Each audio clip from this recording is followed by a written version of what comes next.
Hey everyone, welcome back to Hidden Tale. I'm Crown, and today we've got a lineup of unbelievable stories that you won't want to miss.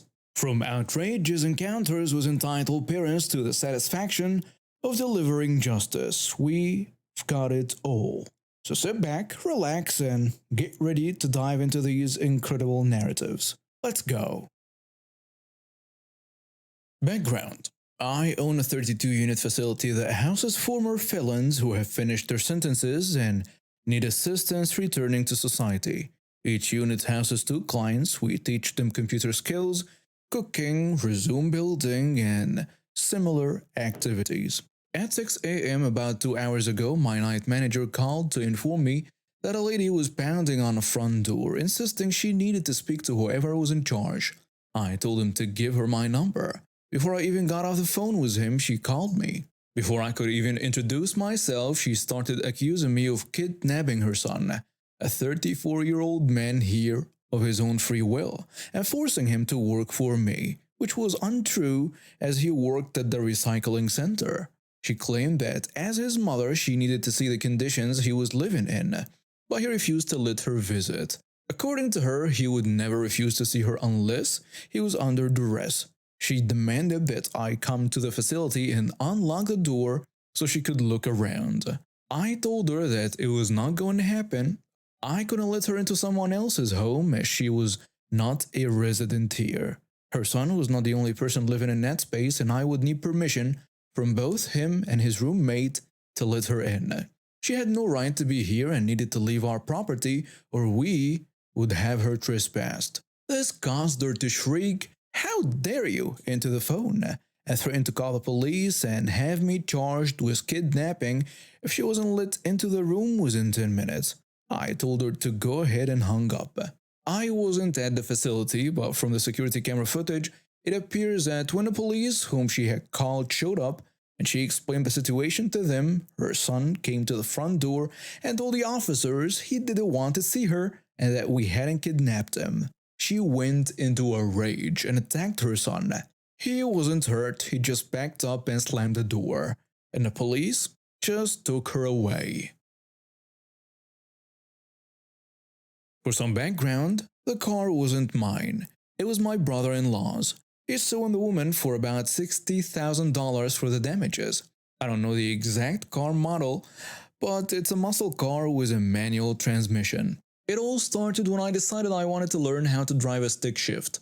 Since my brother-in-law was the only person I knew with a manual car, I had him come over and teach me.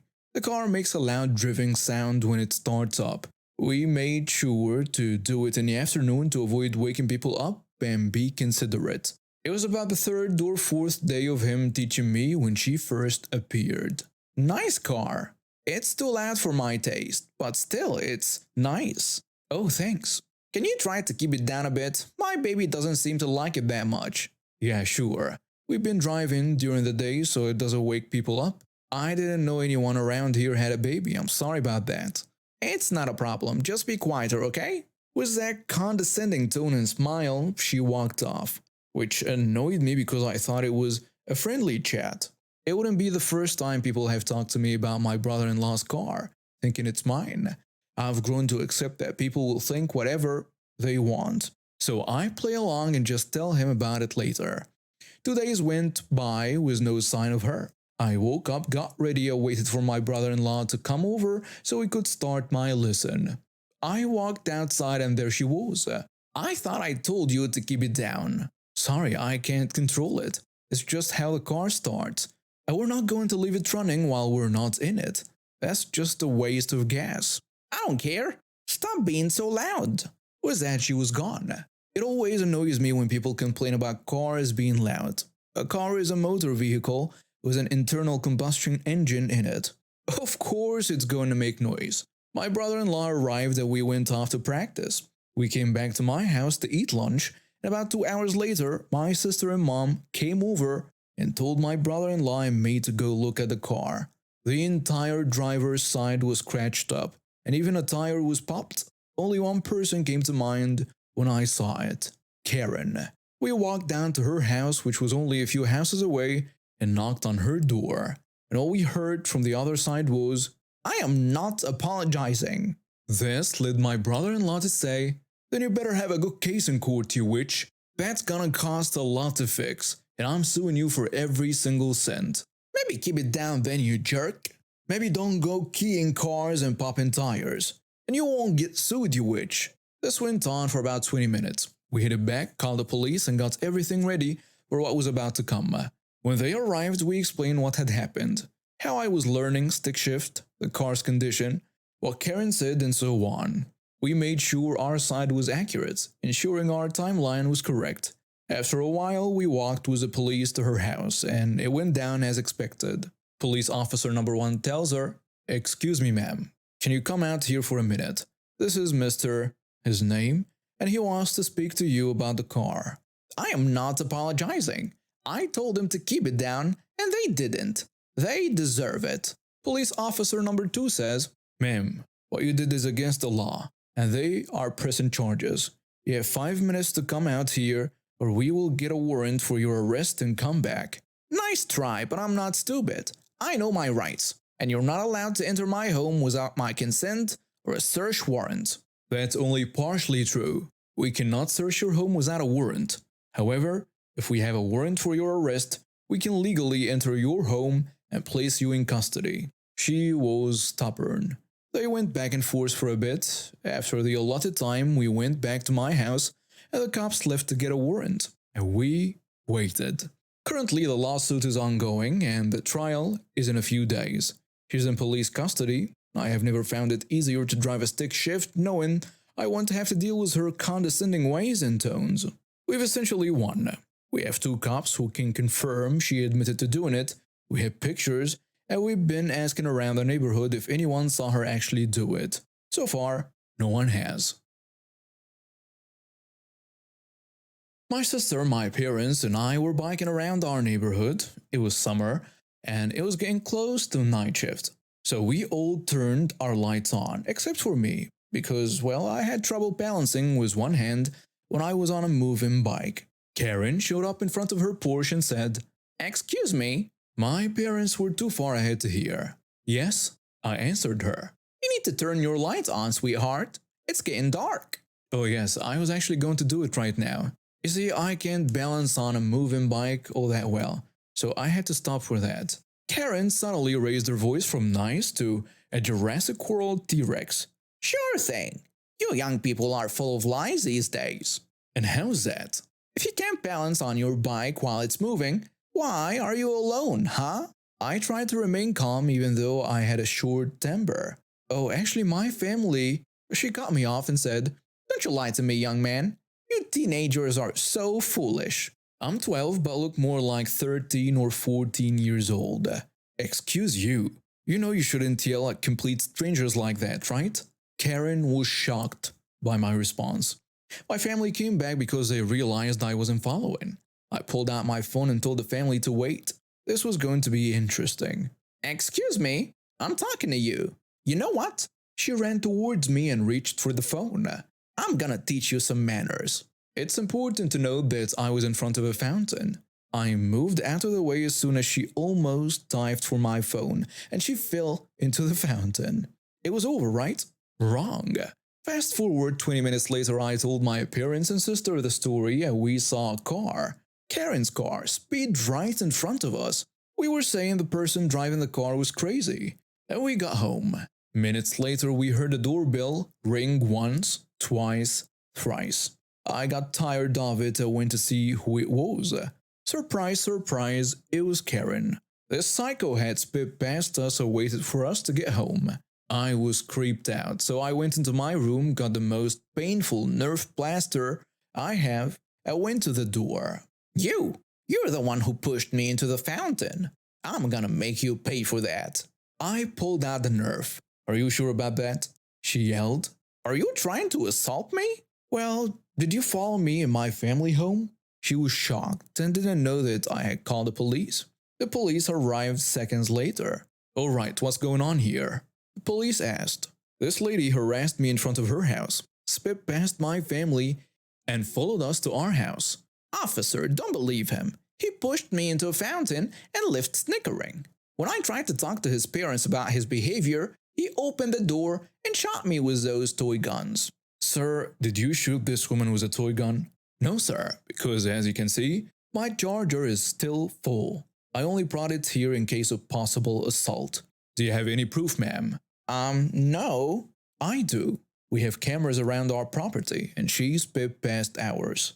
Well, let's see it then. Karen was pale and finally shut up. The officer checked the footage and found Karen was speeding 40 miles per hour over the limit. Do you want to press charges? Oh boy, do I.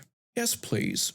I had to go to her trial 2 days ago, and she got 2 years in prison as she was charged with assault, speeding, filing a false police report, and more.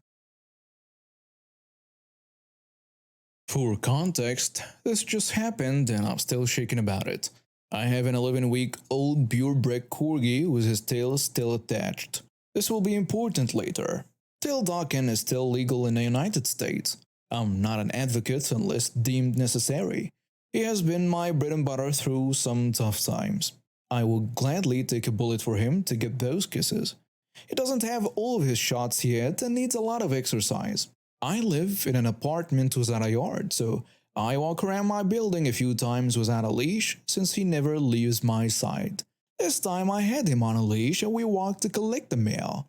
This was his first time exploring this far, and I wanted to make sure he was kept close and out of the way. On the way to the leasing office, I didn't see anyone around, and he was having a ball exploring the new places. When we made it to the parcel pending place, a package hub for tenants, I collected my package and started the trip home. A family drove up in swimming gear for the pool. I thought nothing of it. I picked up my puppy to carry him with my package in the other arm. Immediately the child rushed to me and the pup. He couldn't have been more than 4 or 5 years old. I lifted my leg to try and stop the child and explained, "Please keep your distance. This is a pandemic and my puppy needs space to keep him safe." The child did not listen and approached closer. I yelled out louder, "No, back up," to where the mother heard me this time. The mother rushed over, demanding I apologize for yelling at her boy and to let her son pet my husky puppy. I corrected her, saying my pup is a Corgi who hasn't had his boosters, and to keep him safe, please back up. I just wanted to go home. This mother got all up in my face and tried to yank the pup away from my arm. I could hear him yapping in fear, so I had a knee-jerk reaction to pull him closer and turn around. "Back off! You're scaring him. If you get closer again, I will use defensive force to protect myself and my puppy. You and your child need to back off and leave me alone." The mother went into hysterics, and the child started crying. The boy tried to reach up, grabbed his tail, and pulled. He was yanked through my arm and dropped to the ground. I screamed as loud as I could as both of them tried to pick him up. I panicked with my keys and sprayed the mother with pepper spray. They both started screaming their heads off. I picked up my puppy and ran home. I did a check on my puppy and he was shaken up quite a bit. I changed my clothes and held him close to soothe him. I plan to only keep him outside around the building from now on. Edit. Here is some clarification on some things. I was raised in the military and surrounded by law enforcement officers. They taught me if I wanted to attack, to warn them first loudly that I will use defense measures so anyone nearby can hear. I am not one for violence. After being attacked in public several times, that's why I keep either pepper spray or a taser. As for leashing, I will keep him on a leash on his walks around the complex now. My complex is usually not this active, and I only let him out during the lowest activity times throughout the day. I was told not to let him near strangers and not let him walk in public stores until he has another booster. And this was his only time being out this way. He was leashed in this instance, especially while carrying him. As for Firo Parvo, I have a vet appointment coming up to give him his boosters and a checkup. Update.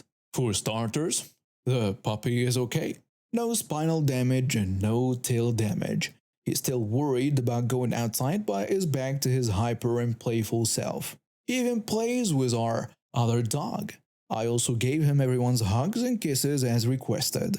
The complex was able to find footage of the incident. It is in a report and they are looking for the lady. I have an attorney on standby just in case. My puppy has booties for future outdoor walks to protect his feet from the hot asphalt when he's ready to go out on our next walks. The leash is staying on from now on. He's still herding me to his treat jar and toys to play. Now allow me to answer a few questions from the previous thread. The puppy still has his tail because in the United States, it's still a common procedure. I am not an advocate for it unless it's deemed necessary due to injury, farm work, or a birth defect.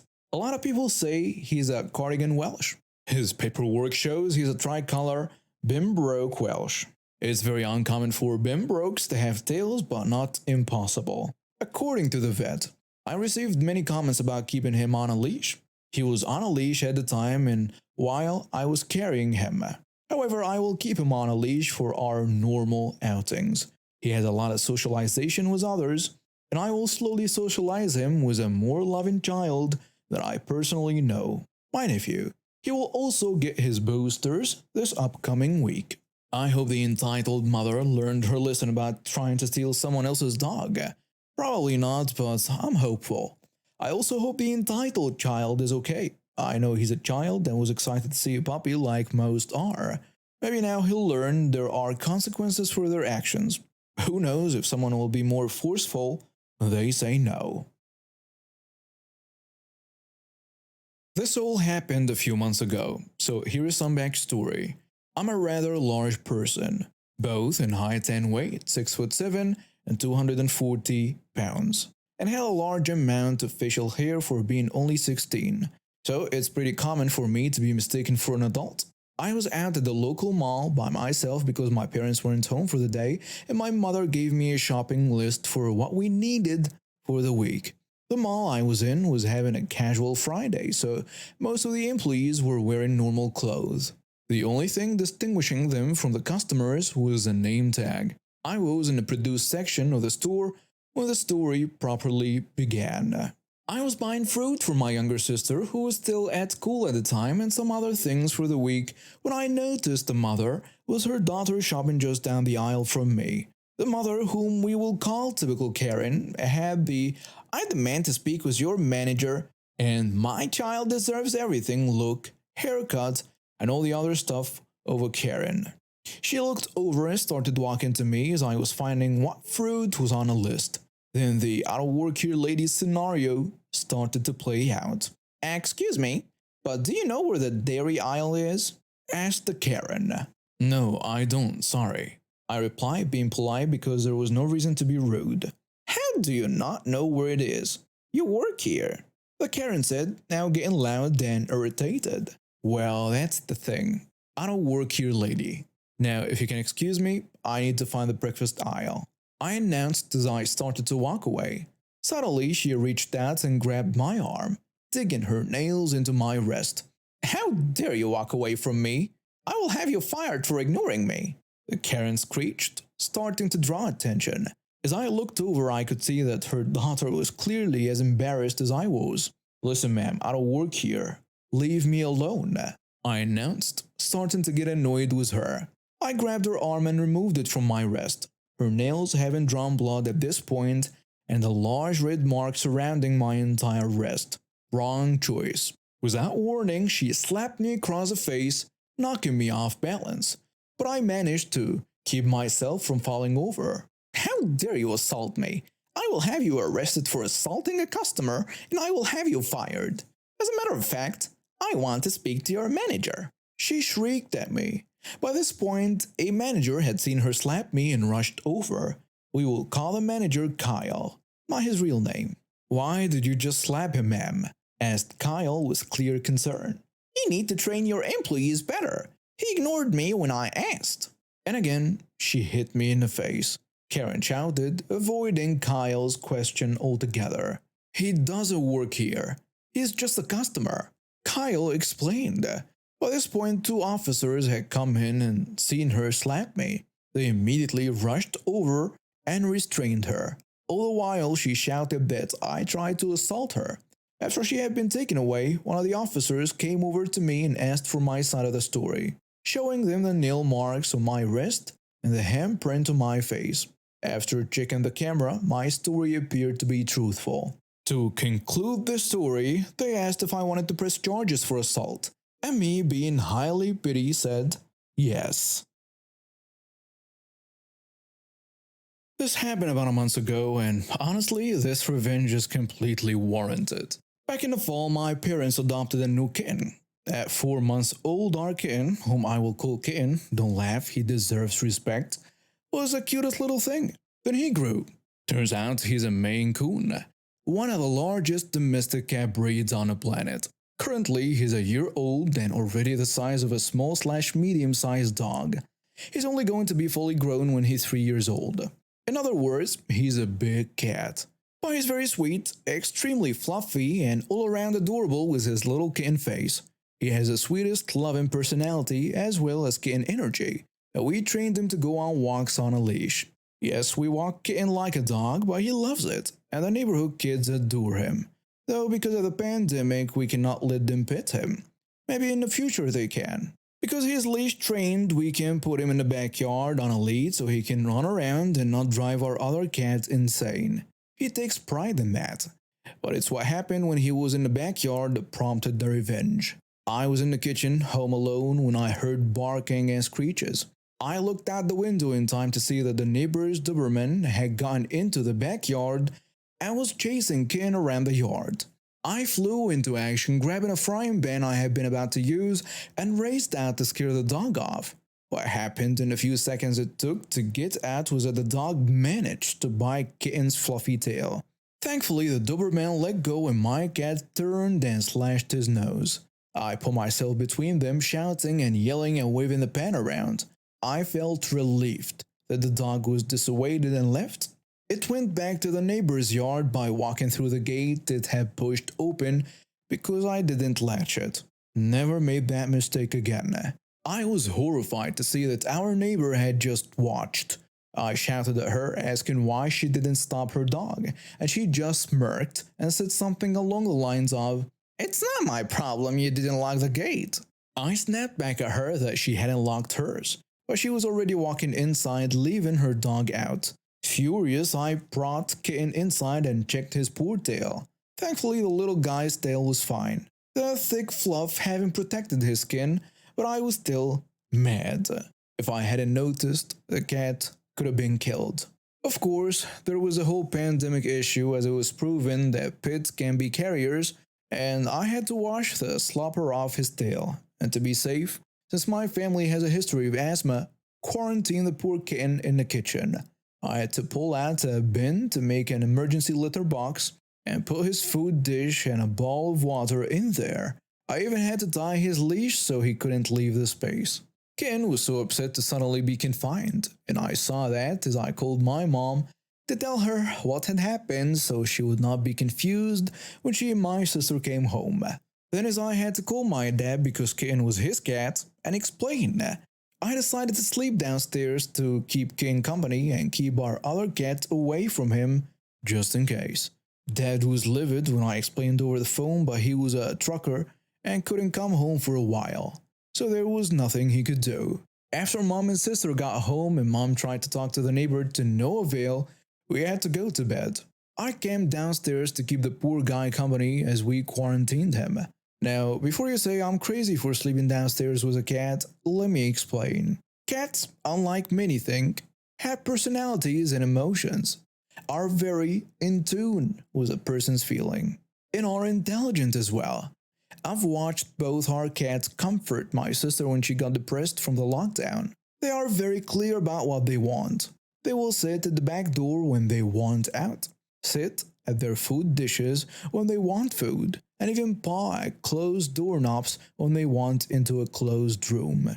I spent the night downstairs and in the morning we took Kitten to the vet. Our vet, thankfully, is a client of my mom who is an accountant. So she let us come in early after Mom explained on the way. Ken had to stay for a few nights to get tested, and I isolated myself in case I had become a carrier. He even had a rabies check and came back clean. We received a call from the vet about a week later, and pure relief filled us as a test came back negative. We picked him up and brought him home, and Ken let us snuggle the daylights out of his fluffy self. We even got little lick kisses. But there was still that neighbor. I wanted to get some revenge, but at that time I didn't know how. We only let the cats out when the lady wasn't home or when one of us could be out with the cat. The gate was always kept closed, though sometimes we would wake up to find it open. Since we rented, we weren't allowed to put a lock on it. Then, when I thought that neighbor would get away with that, a miracle happened. It was about 2 weeks after the incident with the Doberman, and I was out riding my bike. I had stopped under a tree downtown and it started to rain a little. So as I was putting my rain jacket on, I saw a surprise. Against the nearby wall was a payphone. I was in shock, and then saw my chance. I'm an avid watcher of animal cops on Animal Planet, and I realized that by the lady not keeping a tighter leash on her dog, she was in the wrong with the law. Now, I know Animal Cops is in the United States, and I don't live there, but the laws couldn't be different. Still, I saw my chance. I didn't want this to come back at me in case it went horribly wrong, as I had just gotten accepted into a good job to help pay for my tuition. The payphone was a godsend. I locked my bike some distance from the phone, hid my phone in one of the saddlebags, GPS, duh, and with my hood pulled up, I nonchalantly walked over with some spare change. Due to the pandemic, downtown was pretty empty, especially with the rain, and I had a mask and gloves on. The gloves were disposable for work, so I was covered. The mask had the bonus of masking my voice. Yes, I see the pun, and yes, I'm a little paranoid. Sue me for being cautious. I called the police and explained about a neighbor down the street who had a Doberman that she let loose often and got into her neighbor's yard. They owned cats. I added that I witnessed the dog open the gate a few weeks back, chase one of the cats who was supervised and on a lead and bit the cat. I went on to say that the lady let her dogs bark all night and never kept them on a leash, which is required for public safety on public land that isn't a dog park. I told them that I preferred to remain anonymous, which they understood. Then gave the address, hung up, disposed of my gloves, and biked around a little longer before taking a hidden shortcut home. I got back in time to see a patrol car in front of the neighbor's house and animal control pulling the Doberman out of my backyard as a lady screamed at the cops. I approached an officer staying 6 feet away and asked what was going on, feigning innocent confusion. The officer asked who I was, I showed him my university ID, and I told him that I lived in that house or the yard where they were pulling the dog out. He questioned me and I told him about the incident. He asked if I'd like to press charges against the woman for reckless endangerment and animal cruelty, since I'm a legal adult. I could see the lady glaring at me from her yard, and I smirked and said, with extreme pleasure.